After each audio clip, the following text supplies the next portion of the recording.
ஒரு சிங்கம் அது அந்த நாட்டினுடைய ராஜா கிட்ட போய் சொல்லியிருக்கு.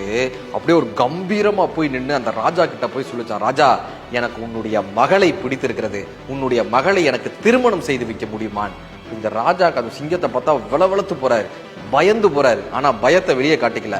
அந்த ராஜா சொல்றாரு, என்னுடைய பொண்ணு ரொம்ப மென்மையானவ, ஆனா உன்னுடைய நகங்கள்லாம் இவ்வளவு கூர்மையா இருக்கு, உன்னுடைய நகங்கள் என் பெண்ணை காயப்படுத்திடாதான். உடனே சிங்கம் பக்கத்துல இருக்கக்கூடிய பாறையில தன்னுடைய நகங்கள் எல்லாம் அடிச்சு அடிச்சு அத்தனை நகங்களையும் உடைச்சிருக்கு. உன்னுடைய பற்கள் எல்லாம் இவ்வளவு கூர்மையா இருக்கே, என்னுடைய மகளை அது காயப்படுத்தினேன். உடனே சிங்கம் என்ன பண்ணிருக்கேன், கல்ல எல்லாத்தையும் வாயில போட்டு கடிச்சு உடைச்சு பல்ல பூரா உடைச்சிருக்கு, ரோமங்களை எல்லாம் பிச்சு எரிஞ்சிருக்கு. ஒரு காயப்பட்ட ஒரு பாவப்பட்ட ஒரு நாய் போல சிங்கம் நின்னுச்சு. இப்ப அந்த ராஜா பார்த்தாரு, இந்த சிங்கத்திற்கு எந்த விதமான பலமும் இல்லைன்னு தெரிந்த உடனே ஒரு தடியை எடுத்து ஒரு நாய் அடிக்கிற மாதிரி அடிச்சு விரட்டிருக்காரு. உனக்கெல்லாம் ஏன் பொண்ணு கேட்குதான்னு அடிச்சு விரட்டிருக்காரு.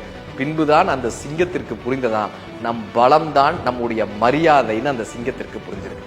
அற்ப காரணத்திற்காக எவன் ஒருவன் தன் பலத்தை இழக்கிறானோ அவன் சமூகத்தில் மரியாதையை இழக்கிறான்.